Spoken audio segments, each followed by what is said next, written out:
नमस्कार दोस्तों, ocean network में आपका स्वागत है। मैं हूं ओमकार चौधरी। आपको फरवरी 2022 याद है? योगेंद्र यादव ने एक खुलासा किया था एक यूट्यूब चैनल के साथ बातचीत करते हुए। खुलासा ये था कि साहब, उत्तर प्रदेश के लिए हमने तो जमीन तैयार कर दी थी, बुलडोजर भी चला दिया था, पिच तैयार कर दी थी, बैटिंग तो अखिलेश यादव को ही करनी थी, फील्डिंग तो उन्हीं को करनी थी। हमने तो उनके लिए पिच तैयार कर दी थी। वो कौन सी पिच की बात कर रहे थे? वो जो दिल्ली में 13 महीने का इन्होंने किसानों के नाम पर किसान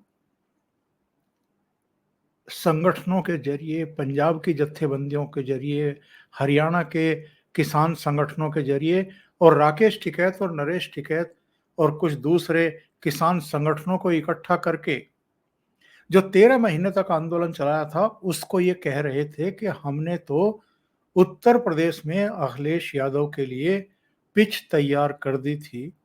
अगर वो ठीक से बैटिंग नहीं कर पाए तो इसमें हम क्या कर सकते हैं? उन्हीं योगेंद्र यादव का एक और इंटरव्यू आज सामने आ गया है और ये हरियाणा में कांग्रेस पार्टी की हार के अगले दिन इनका खुलासा हुआ है, इनके जबान से खुलासा हुआ है।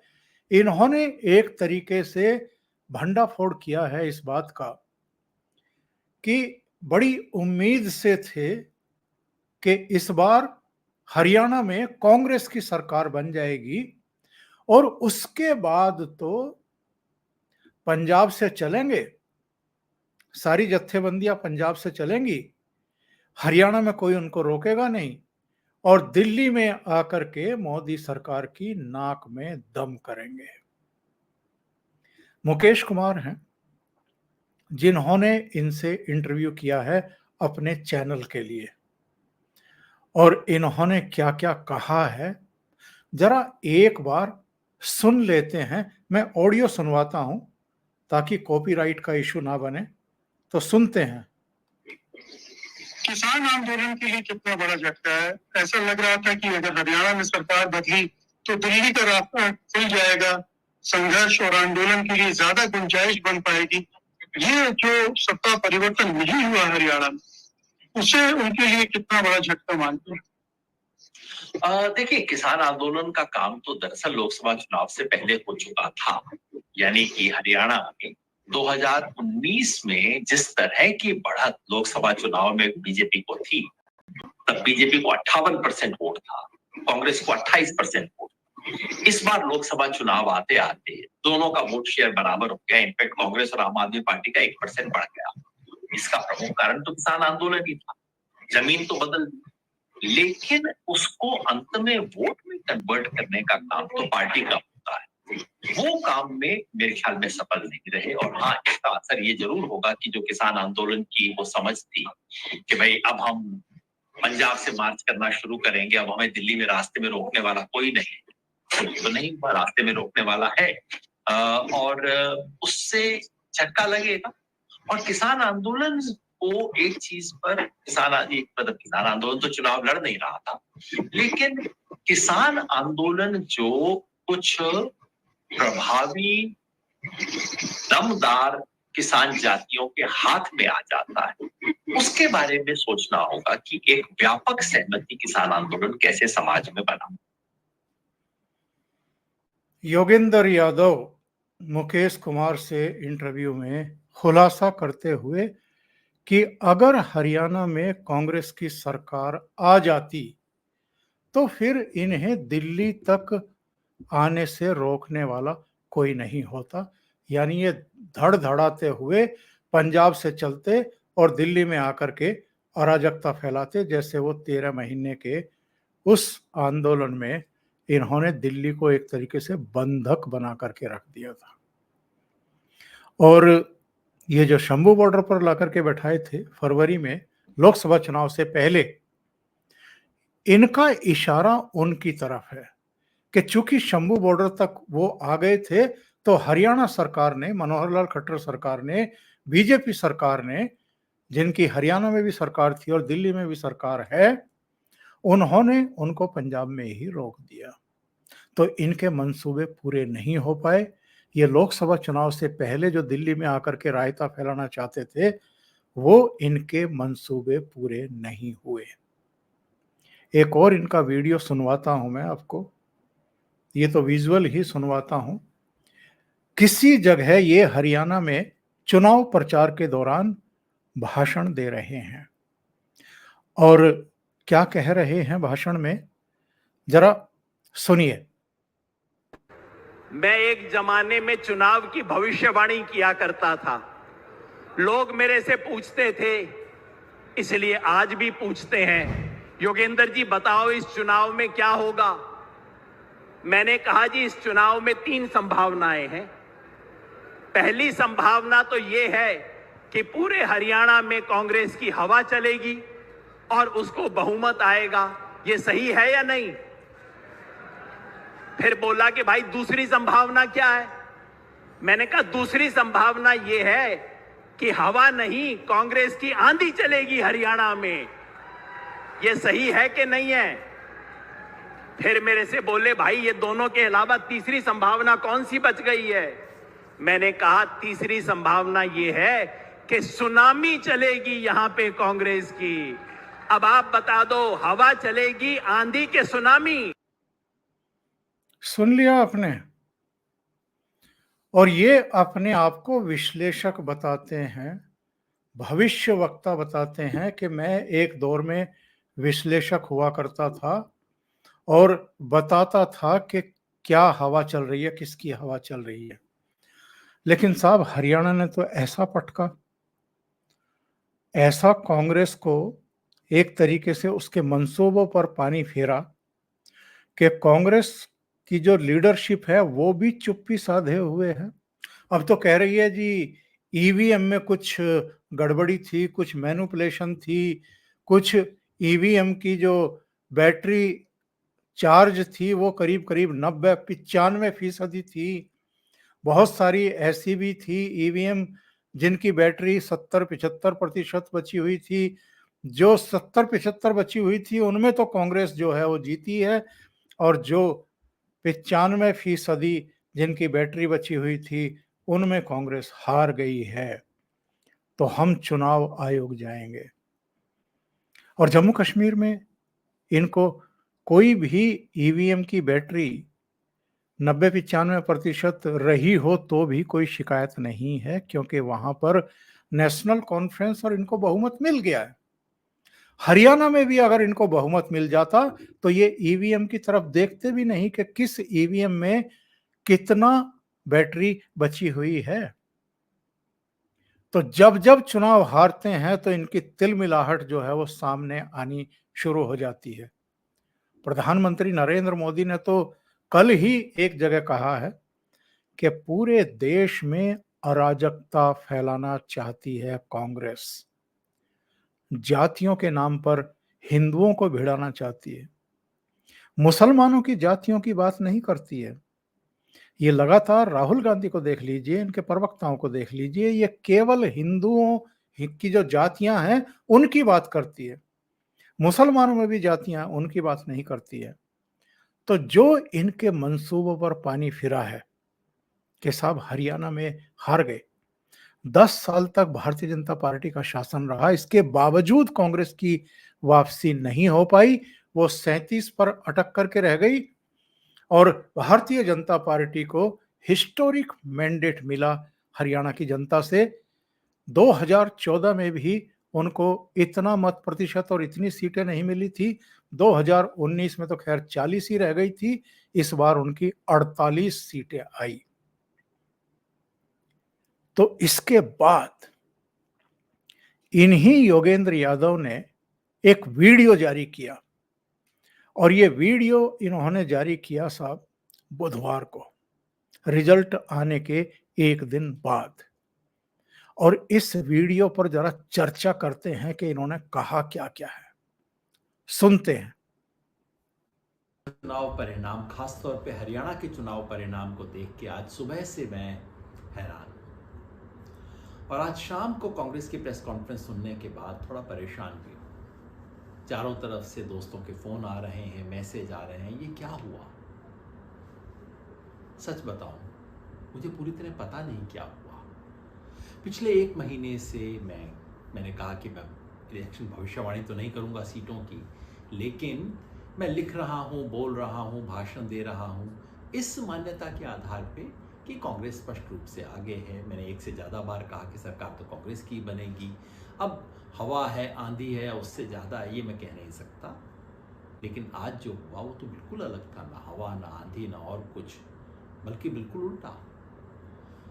जितने लोगों ने घूम के देखा, उनमें से कोई व्यक्ति ऐसा मुझे अभी तक नहीं मिला जिसने कहा, और बीजेपी का समर्थक भी नहीं मिला जिसने कहा हो कि बीजेपी की मेजॉरिटी आने वाली है। बहस सिर्फ इस पे होती थी कि कांग्रेस कितना आगे रहेगी।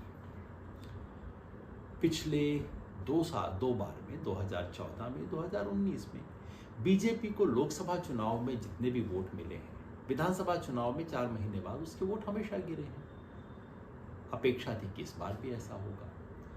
हम ग्राउंड पे घूमे, हमारे कई साथी मिलकर ग्राउंड पे घूमे, देखा, साधारण लोगों से बात की, क्योंकि ऐसा किए बगैर मैं अपना मुंह नहीं खोलता हूँ। साधारण लोगों से बात की और हमारा अनुमान उसके बाद भी ये था कि हाँ, जमीन पे तो यही दिख रहा है कि कांग्रेस आगे है। लोकसभा चुनाव के बाद कांग्रेस अप हुई है, बीजेपी डाउन हुई है, और अगर ऐसा है तो कांग्रेस का मेजॉरिटी में आना स्वाभाविक था। क्या कह रहे हैं ये कि बिना आम जनमानस से बात किए तो मैं अपना मुंह खोलता ही नहीं हूं। इनका मुंह लोकसभा चुनाव से पहले भी खुला था और इन्होंने कहा था कि भारतीय जनता पार्टी तो 140-45 पर सिमट जाएगी,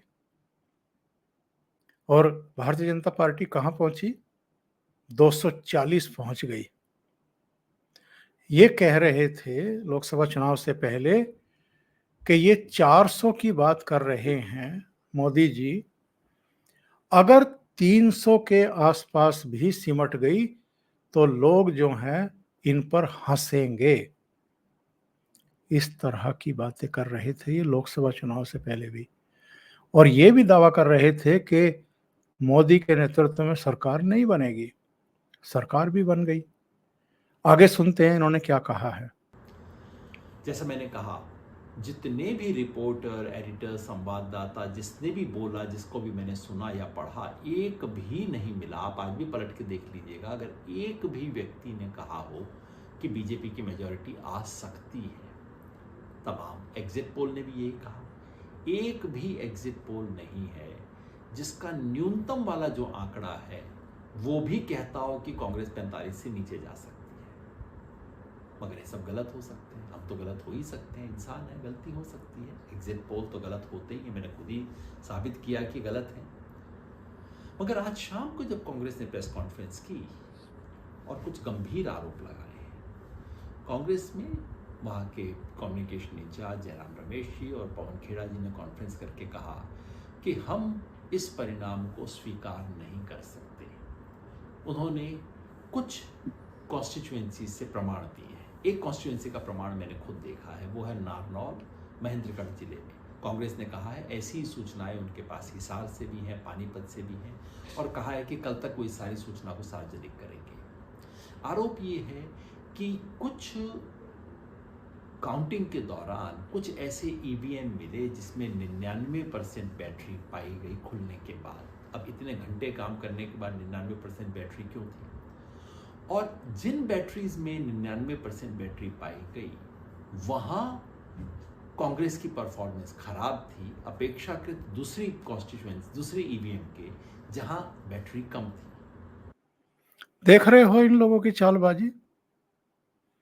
फिर ईवीएम के सिर पर ठीकरा फोड़ना और ये साबित करने की कोशिश करना कि जैसे ईवीएम के जरिए मैनिपुलेशन हो सकती है। ये जो चुनावी प्रक्रिया पर, चुनाव आयोग पर हारने के बाद ये आरोप लगाना शुरू करते हैं, ये सबसे निचले स्तर की गिरी हुई हरकत है। किसी राज्य में अगर चुनाव जीत रहे हैं तो इनको कोई शिकायत नहीं है। डेमोक्रेसी भी बुलंद है वहां पर, लोकतंत्र भी अच्छे से काम कर रहा है। लेकिन जैसे ही हारते हैं वैसे ही इनको नारनौल से भी दिक्कतें होने लगती है, वहां से भी शिकायत, हिसार से भी शिकायत, पानीपत से भी शिकायत, ढिमकाने से भी शिकायत। ये आलम है इन लोगों का। ये किस तरीके से चैलेंज करते हैं हमारी डेमोक्रेसी को और हमारे संस्थानों को। मतलब अनकहा आरोप ये है कि उन ईवीएम के साथ कुछ खिलवाड़ किया गया है, छेड़खानी की गई है, वोटिंग समाप्त होने के बाद उनसे कुछ किया गया है। अब ये गंभीर आरोप है, मैं नहीं कह रहा हूं कि सच है, हमारे पास अभी कोई प्रमाण। क्या कह रहे हैं? ये गंभीर आरोप है, पर मैं नहीं कह रहा हूं कि ये सच है। मतलब आप गंभीर आरोप भी बता रहे हैं और उसी मुंह से कह रहे हैं कि मैं ये नहीं कह रहा हूं कि ये सच है। इनकी चालबाजियां देखिए, ये लोग कितने शातिर किस्म के लोग हैं और किस तरह की बातें करते हैं ये। इतना नहीं है उसको जांच करने का। चुनाव आयोग का जवाब भी मैंने पढ़ा, वो इतना टेक्निकल है कि मैं तो इंजीनियर नहीं हूँ, बैटरी और ये सब मुझे समझ नहीं आता, लेकिन मामला गंभीर। अगर बैटरी का और टेक्निकल आपको समझ नहीं है तो आप यहाँ बैठ करके बात क्यों कर रहे हैं उस पर? लेकिन बात करनी जरूरी है इनकी, क्योंकि ये किसी को एड्रेस कर रहे हैं। किनको एड्रेस कर रहे हैं आप बहुत बेहतर तरीके से जान और समझ सकते हैं। है जिसकी जांच होनी चाहिए। तो पहली बात तो मैं कहना चाहता हूँ वो ये कि चुनाव आयोग की जिम्मेवारी बनती है कि इस सब के बारे में देश को आश्वस्त करे। यानी आप चुनाव आयोग पर रोजाना आरोप लगाइए बैठ करके, और चुनाव आयोग का काम बस ये है कि आपको सफाई पेश करता रहे। चुनाव फेयर हो, निष्पक्ष हो और जनता को दिखे कि निष्पक्ष है। दोनों जहां इनको जीत मिलती है, जहां इनकी सरकार आ जाती है, चाहे तेलंगाना हो, चाहे हिमाचल हो, चाहे कर्नाटक हो या जम्मू कश्मीर हो, वहां तो फेयर इलेक्शन हो रहे हैं, वहां तो कोई दिक्कत नहीं है। लेकिन जहां हार जाते हैं वहां अनफेयरनेस इनको दिखाई देनी शुरू हो जाती है।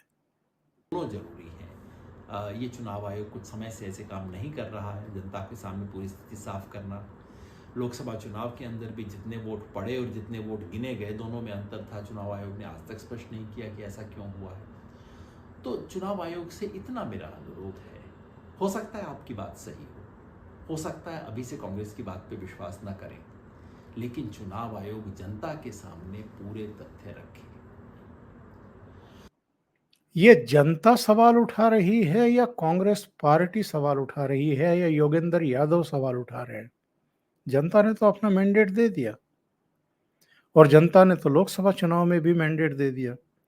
तीसरी बार लगातार कांग्रेस पार्टी को और राहुल गांधी को रिजेक्ट किया है लोकसभा चुनाव में, और नरेंद्र मोदी को प्रधानमंत्री चुना है।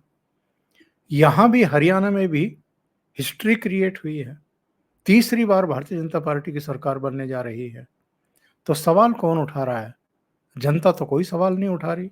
जनता ने तो नहीं कहा कि गलत जनादेश हो गया है, गलत वोटिंग हुई है या भाई कोई छेड़छाड़ हुई है। ये तो कांग्रेस को आग लगी हुई है, इनको परेशानी है। चुनाव आयोग अपना काम करेगा, लेकिन हम भी अपना काम करें। हम भी सोचें, एक क्षण के लिए मान लें कि जो परिणाम आया है वही है। हैरानी हुई शायद इसलिए कि हो सकता है हम गलत हुए, तो हम सोचें कि क्या गलती हुई होगी, सोचें कि ये परिणाम क्यों आया होगा। क्या भारतीय जनता पार्टी आरएसएस का मुकाबला करने के लिए जितना काम करने की जरूरत थी, विचार में, जनता के बीच में, वो सब काम हुआ? आज के परिणाम से किसान आंदोलन का प्रभाव समाप्त नहीं हो जाता। किसान आंदोलन की वजह से ही कांग्रेस मैदान में थी। ये देखिए इनकी चालाकी। अब ये कांग्रेस नेतृत्व को ये कह रहे हैं कि भाई हमने तो 2020-21 से लगातार किसान आंदोलन चलवाया है और उसी की वजह से आप मुकाबले में दिखाई दे रहे थे हरियाणा में। अगर हम वो किसान आंदोलन नहीं चलाते, यानी आपके लिए पिच तैयार नहीं करते, आपके लिए ये सब नहीं करते, तो आप तो मैदान में भी दिखाई नहीं देते, कहीं दिखाई ही नहीं देते। और आप तो आरएसएस और बीजेपी का मुकाबला भी करने की स्थिति में नहीं होते। यानी ये अभी से बहुत चालाकी के साथ ये समझाने की कोशिश कर रहे हैं राहुल गांधी को और जितने भी इस समय कांग्रेस के रणनीतिकार हैं कि साहब हमें बनाए रखिएगा, किसान आंदोलन को आगे जारी रखिएगा, उसकी संभावनाएं खत्म मत कर देना कि भाई इतना खर्च करने के बावजूद, इतना ये सब कवायद करने के बावजूद कोई फायदा नहीं मिला इस किसान आंदोलन से। ये बहुत चालाकी से ये चीज कह रहे हैं अपने वक्तव्य में। उतना ही जो परिणाम हुआ उसके कारण ही कांग्रेस, जो कि 30% पीछे थी 2019 में, वो कांग्रेस मैदान में थी। लेकिन जो कुछ दूसरी चीज करनी थी वो क्या हुई? क्या जनता के मन में ये शंका रही कि भाई कांग्रेस आएगी तो इसका मतलब है एक जिले का राज, एक जाति का राज, एक परिवार का राज? क्या इसका समाधान, इस आशंका का निर्मूलन हुआ? यानी भूपेंद्र सिंह हुड्डा पर भी अटैक कर रहे हैं कि अगर कांग्रेस की सरकार आ गई तो कहीं ऐसा तो नहीं है कि एक ही परिवार का और उन्हीं का वर्चस्व कायम हो जाएगा, उन्हीं की सरकार होगी, उन्हीं की चलेगी और बाकी जो हैं वो पिछड़ जाएंगे। क्या चुनाव में उस तरह की चुस्ती हुई जो कि होनी चाहिए थी? कांग्रेस के अलावा जन संगठनों को जितना काम करना चाहिए था, क्या हमने उतना वो काम किया? मतलब कि जो चुनाव आयोग के सवाल हैं वो अपनी जगह हैं, लेकिन आज के इस नतीजे से हमारी चुनौती और गहरी होती है। महाराष्ट्र में चुनाव है, झारखंड में चुनाव है, इन सब चुनाव में पहले से भी ज़्यादा और गंभीरता से काम करने की ज़रूरत है। क्योंकि हरियाणा में चुनाव का जो भी कारण रहा हो, जो भी वजह रही हो, अब उसे बीजेपी को वाइट वॉश करने के लिए इस्तेमाल किया जाएगा। ये दिखाया जाएगा कि बीजेपी को कोई धक्का पहुंचा ही नहीं था, ये जो लोकसभा चुनाव में हुआ तो कोई बात ही नहीं थी। अब वापस स्थिति वैसे ही आ गई है और इस सरकार का दमनकारी चरित्र वैसे ही आगे बढ़ेगा। इसलिए अब महाराष्ट्र में और झारखंड में और शिद्दत से काम करने की ज़रूरत है। लोकतंत्र को बचाने के लिए चुनाव आयोग की जिम्मेवारी है, लेकिन हम सब की भी जिम्मेवारी है। जिस सरकार ने इन पर कोई दमन चक्र चलाया ही नहीं, उस सरकार पर ये यहाँ बैठ करके आरोप लगा रहे हैं कि इनका अब हरियाणा में जीतने के बाद दमन चक्र चलेगा। तो मेरी तो मोदी जी को सलाह है, मोदी जी सारा खुलासा हो चुका है, ये खुद ही भंडाफोड़ कर रहे हैं। मुकेश कुमार के साथ इंटरव्यू में भी कह रहे थे कि अगर कांग्रेस की सरकार होती फिर तो पंजाब की जत्थेबंदियां वहां से चलती और दिल्ली तक रोकने वाला उनको कौन था। और इससे पहले भी अखिलेश यादव की हार के बाद, उत्तर प्रदेश के नतीजों के बाद 2022 में कह चुके, जी हमने तो पिच तैयार कर दी थी, ये तो अखिलेश यादव ही बैटिंग नहीं कर पाए। और अभी भी कह रहे हैं बैठ करके कि साहब ये कांग्रेस की ही इस स्तर पर कोई कमी रह गई है। किसान आंदोलन ने तो पूरा माहौल बना दिया था और मत प्रतिशत भी कांग्रेस के बढ़ा दिए थे।